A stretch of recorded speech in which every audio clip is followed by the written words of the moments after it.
যখন হযরতে ওমরের হাতে ওই দুধের বোতলটা দিয়ে দিয়েছেন, মদের বোতলটা দিয়ে দিয়েছেন, হযরতে ওমর মুখটা করিয়া ওই বোতল থেকে কিছু পান করলেন, মুখের মধ্যে দিলেন। ওমরের চোখ দিয়ে পানি পড়ে।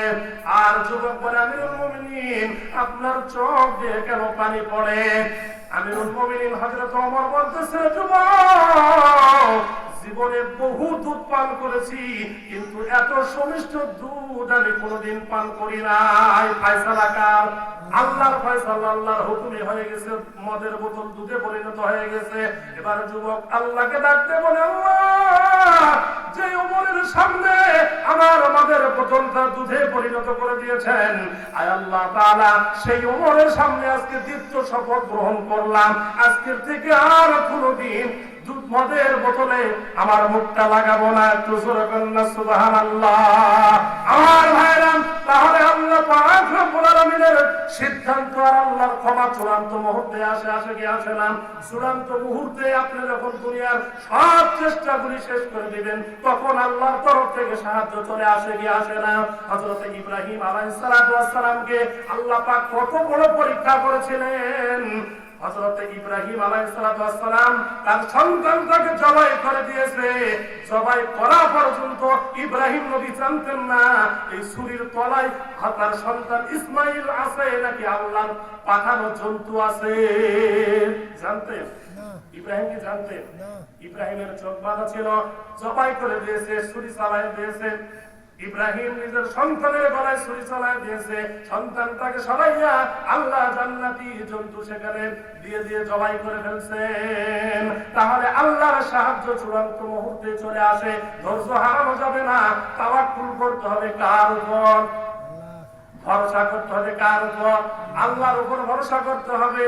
ওমাইয়া তাওয়াক্কাল আলাল্লাহি ফাহুয়া হাসবুহু, যে ব্যক্তি আমি আল্লাহর নিকট ধৈর্য ধারণ করে, তাকওয়া অর্জন করে, আমি আল্লাহ পাক রব্বুল আলামিন তাদের সঙ্গেই রয়েছি। পড়ি সুবহানাল্লাহ। আমার ভাইরা, আমার বন্ধুগণ, তাকওয়া আল্লাহর উপরে ভরসা করতে হবে।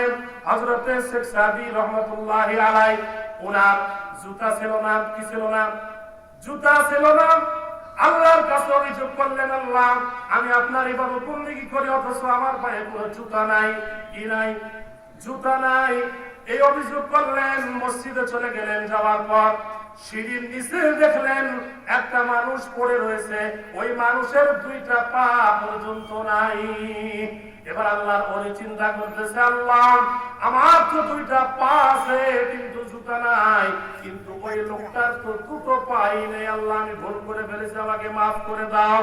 এই জন্য জুতার ফিতাও যদি ছেড়ে যায়, আল্লাহর কাছে চাইতে হবে। দুনিয়ার কোন মানুষের কাছে সাহায্য চাওয়া যাবে না। রিজিকের মালিক একমাত্র আল্লাহ। রিজিকের মালিক কে? একমাত্র আল্লাহ। রিজিক চাকরি নয়, রিজিক জমিনে ফসল উৎপাদন হয় এগুলি না। আমরা মনে করি রিজিক হলো এইগুলা, কিন্তু রিজিক আপনার যে নিয়ামত, শরীরের মধ্যে অল বডির ভিতরে যে নিয়ামত গুলি আল্লাহ দিয়েছেন, এই নিয়ামত গুলিও হলো আল্লাহর নিয়ামত। এগুলি হলো রিজিক। সন্তান সন্ততি রিজিক, টাকা পয়সা ধন দৌলত রিজিক, আপনার চোখ আছে, হাত আছে, পা আছে, সবকিছু আছে, এইগুলি হলো আল্লাহর তরফ থেকে পাওয়া রিজিক। কথা বলেন ঠিক না ঠিক?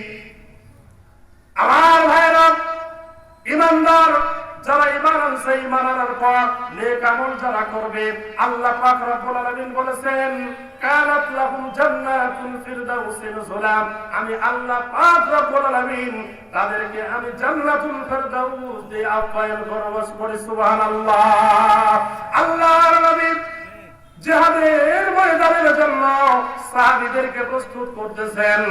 মোটার যুদ্ধ হবে।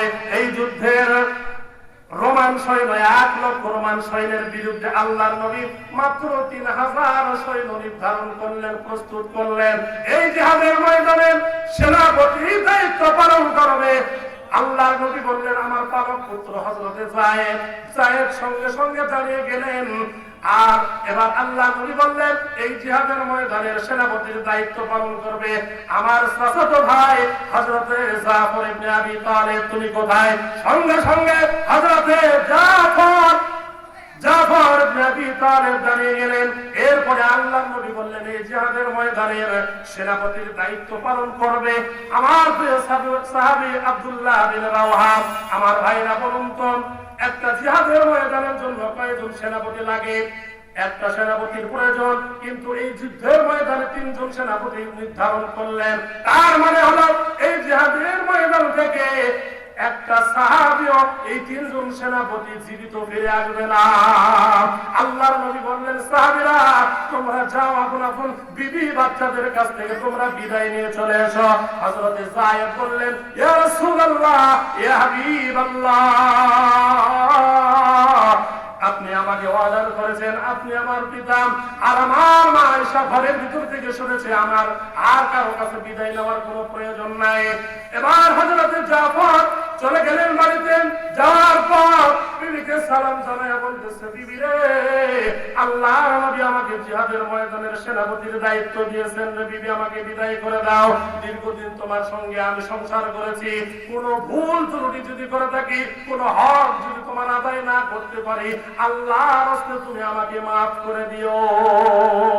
এবার বিবি বলতেছে, প্রাণের স্বামী, আল্লাহর নবী যেহেতু আপনাকে জিহাদের ময়দানের সেনাপতির দায়িত্ব দিয়েছে, তাহলে আমি আপনাকে আর ফিরায় রাখতে পারি না। তবে আল্লাহর কাছে দোয়া করি। হযরতে জাফর স্ত্রী দোয়া করতেছে আল্লাহর কাছে, আল্লাহ আমার স্বামী জাফরকে জিহাদের ময়দান থেকে গাজী বানাইয়া আমার ঘরের মধ্যে দয়া করে ফিরাইয়া দিও। এই দোয়া যখন করছেন, হযরতে জাফর তরবারির উল্টা পিঠ দিয়ে মৃত্যু আঘাত করে বিবিকে বলতেছে, বিবি রে, উল্টা দোয়া করো না, তোমার উল্টা দোয়া আল্লাহর দরবারে কবুল হবে না। কারণ হলো আল্লাহর নবী আমাকে সেনাপতির দায়িত্ব দিয়েছেন 2 নম্বরে। অতএব জন্মের মতো তোমার সঙ্গে আমি দেখা করতে আসলাম, এই জন্মে তোমার সাথে আমার আর কোনোদিন দেখা হবে না।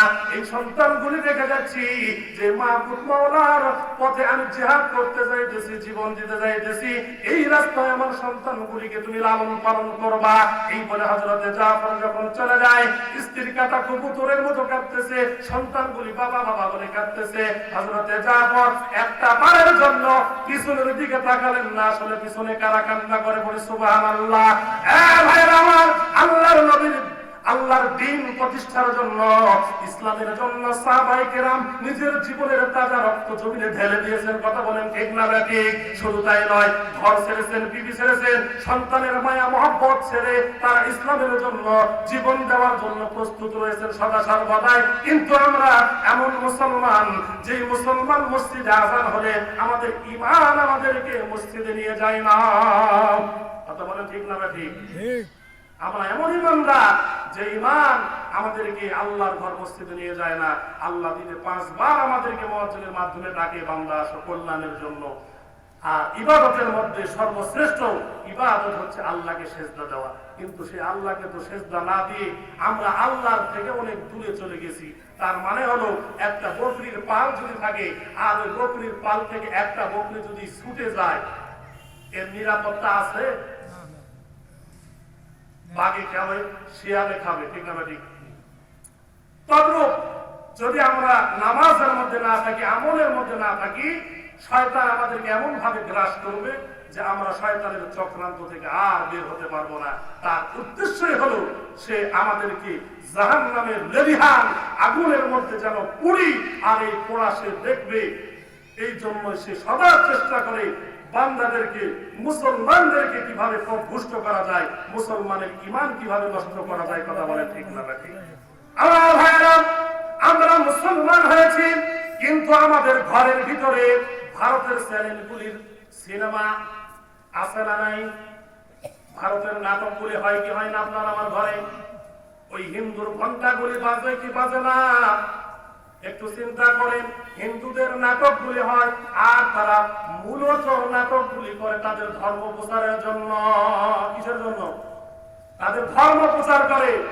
আর ঘন্টা বাজায়, সেই ঘন্টা মুসলমানের ঘরে বাজে। এটা কি লজ্জার কথা নয়? কিন্তু করার কিচ্ছু নাই।